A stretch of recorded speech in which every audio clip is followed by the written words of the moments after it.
Good morning everyone, welcome back to Priya uncut. কেমন আছো তোমরা সবাই? আশা করি সবাই খুব ভালো আছো, আমিও খুব ভালো আছি।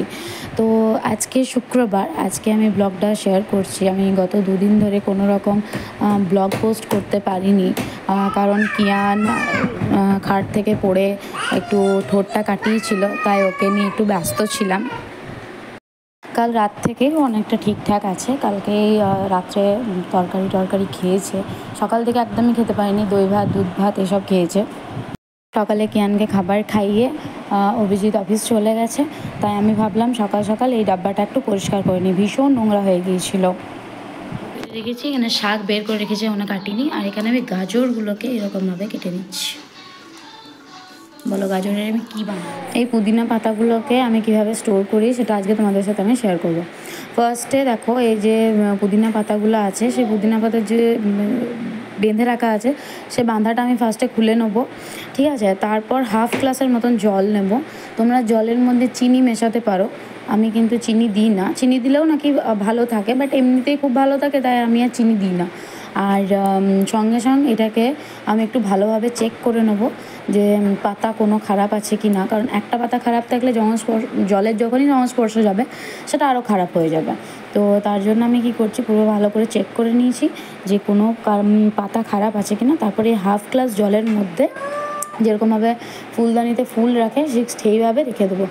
তো দেখো কী সুন্দরভাবে রেখে দিয়েছি। এটা আমরা অনেক দিন পর্যন্ত স্টোর করতে পারি, সানডে টু সানডে তো আমার খুব ভালো থাকেই। ইনফ্যাক্ট এরকমভাবে রাখলেও আরও অনেক দিন চলে যায়। প্রথমে বলো এই টিপসগুলো আগে কে কে জানতে, যে টিপসটা আমি আজকে তোমাদের দিলাম।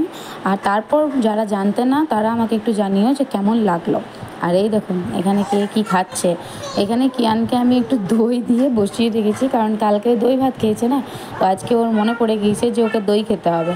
তো তার জন্য বাটিতে করে দই খাচ্ছে। আর বাইরে আজকে ওয়েদারটা খুব ভালো, একদমই রোদ নেই, তো তার জন্য ওকে বসিয়ে ওখানে দই খাচ্ছে। আমি ততক্ষণে এখানটা একটু কাজগুলো সেরে নিই। এই যে দেখতেই পাচ্ছ কী বাজে অবস্থা হয়ে গেছে। সবজি কাটা আমার হয়ে গেছে, এবারে রান্না চাপাবো। কিন্তু রান্না চাপানোর আগে প্রথম যে কাজটা করব সেটা হলো, আজকে নেটে দেখলাম যে গাজরকে না ঘষেও কিন্তু গাজরের হালুয়া বানানো যায়।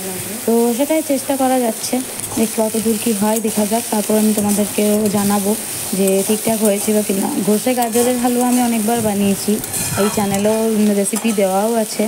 তো আমি এইভাবে কেটে কোনো দিন আমি কিন্তু করিনি, কিন্তু যখন দেখলাম ভিডিওতে যে হ্যাঁ এটা করা যাচ্ছে, আমি একটু ট্রাই করি, দেখা যাক। চান করে সবজি টবজি কাটতে বসে গিয়েছিলাম, ভুলেই গিয়েছিলাম যে কাপড়গুলো কাঁচা হয়ে গিয়েছে, ওগুলো একটু মিলতে হবে। তো আমি আর কিয়ান এসেছি এখন মিলতে। আর কাপড় মিলতে এসে কিয়ানের একটা জিনিসই হয়, সেটা হলো যে ক্লিপগুলোকেও নিয়ে নেয়। এবার ও আমাকে একদমই দিতে চায় না, ক্লিপগুলো নিয়ে নিজের মনে খেলতে থাকে। আর বাস, আর আমাকে দেবে না, আমাকে ওই লুকিয়ে লুকিয়ে এদিক ওদিক করে নিতে হয়। তো এই যে কাপড় মেলাচেলা চলছে কাজের বাইরে।